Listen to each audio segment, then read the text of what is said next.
Iran অনেক আগেই বুঝতে পেরেছিল একটি ট্রেডিশনাল যুদ্ধে তারা কখনোই আমেরিকার মতো সুপার পাওয়ারকে হারাতে পারবে না। এজন্যে ইরান ভিন্ন ধরনের যুদ্ধের প্রস্তুতি নিতে থাকে। এই স্ট্র্যাটেজি বুঝতে হলে আমাদের ফিরে যেতে হবে 1990-এর দশকে। সদ্য ইসলামিক রিভলিউশনের পর সে সময় ইরাকের বিরুদ্ধে আধুনিক যুগের সবচেয়ে দীর্ঘ যুদ্ধ চালাচ্ছিল ইরান। 1980 থেকে 1998 সাল পর্যন্ত দীর্ঘ 8 মাস ধরে চলা এই যুদ্ধে লাখো সাধারণ মানুষ নিহত হয়। এই যুদ্ধ থেকে ইরান এক কঠিন শিক্ষা পায়। আধুনিক যুদ্ধ সম্পূর্ণ বদলে গেছে।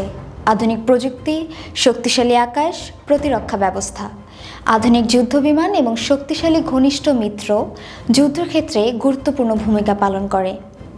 ইরান তখন বুঝতে পারে ভবিষ্যতে যদি আমেরিকার মতো সুপার পাওয়ার কোনো দেশের বিরুদ্ধে যদি তাদের যুদ্ধ করতে হয়, তাহলে ট্যাঙ্কস, ফাইটার জেটস বা তাদের বিশাল মিত্রপক্ষের বিরুদ্ধে ইরান খুব সুবিধা করতে পারবে না। সেই জন্য ইরানি সামরিক বিশেষজ্ঞরা পরিকল্পনা করে যুদ্ধক্ষেত্রে শত্রুকে সরাসরি হারানোর বদলে যুদ্ধকে প্রতিপক্ষের জন্য ব্যয়বহুল বানিয়ে দেওয়া, যেন প্রতিপক্ষ নিজ থেকেই হার মেনে নেয়। সহজ কথায়, শক্তিশালী শত্রুর শক্তির আঘাত থেকে বেঁচে থাকা এবং তার দুর্বল জায়গায় আঘাত করা। সেই থেকে ইরানিরা বেছে নেয় ব্যালিস্টিক মিসাইল এবং ড্রোনকে। আমেরিকার শক্তিমত্তার প্রতীক দানবীয় এয়ারক্রাফট ক্যারিয়ার, বোম্বার এবং স্টিলথ ফাইটার জেটের মোকাবেলায় ইরান তুলনামূলক সস্তা ড্রোন ও মিসাইলের বিশাল সম্ভার তৈরি করে, যা অনেকে মিসাইল সিটি বলে অভিহিত করে। ইরান ব্যালিস্টিক মিসাইলস এবং লং রেঞ্জ ড্রোনের এত বড় আর্সেনাল তৈরি করে যা পুরো মধ্যপ্রাচ্যের যে কোনো টার্গেটে হিট করতে সক্ষম। এই লো কস্ট ড্রোনগুলো পৃথিবীর সবচেয়ে নির্ভরযোগ্য এবং এক্সপেন্সিভ এয়ার ডিফেন্স সিস্টেমকে হ্যাং করে দেয়। একই সাথে ইরানের এই ড্রোনের ঝাঁক আটকাতে প্রতিপক্ষের খরচ হয় কয়েক গুণ বেশি। আর এই এক কৌশলে অর্থনীতিতে কিছুটা দুর্বল ইরানিরা ধনী গালফ কান্ট্রিদের ম্যাথমেটিক্যালি বিট করছে। এর পাশাপাশি ইরান মধ্যপ্রাচ্যে ইরাক, সিরিয়া, লেবানন, ইয়েমেনের বেশ কয়েকটি মিলিশিয়া বাহিনীও নিয়ন্ত্রণ করে। আর ইরানের সরাসরি সহায়তায় সেই সব বাহিনীও নিজেদের শক্তি বৃদ্ধি করে যাচ্ছে প্রতিনিয়ত, যার জন্য সাম্প্রতিক ইরান ইসরায়েল যুদ্ধে ইসরায়েলের উপর শুধু একটি জায়গা থেকে হামলা হয়নি, বরং মধ্যপ্রাচ্যের কয়েকটি স্থান থেকে হামলা করা হয়েছে।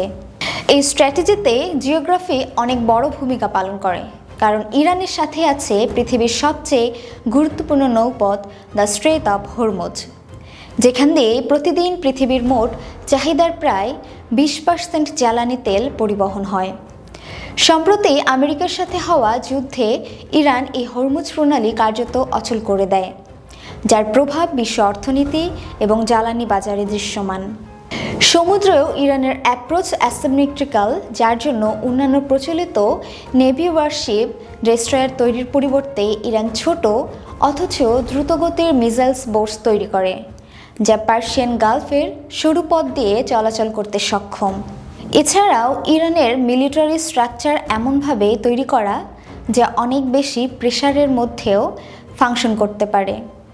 তাদের প্রচলিত সেনা, নৌ এবং বিমান বাহিনীর পাশাপাশি ইসলামিক রিভলিউশনারি গার্ডস কর্পস IRGC-কে এমনভাবে অর্গানাইজ করা হয়েছে যেন প্রয়োজনে স্ব ইউনিটগুলো ইন্ডিপেন্ডেন্টলি বা স্বাধীনভাবে সিদ্ধান্ত নিতে পারে।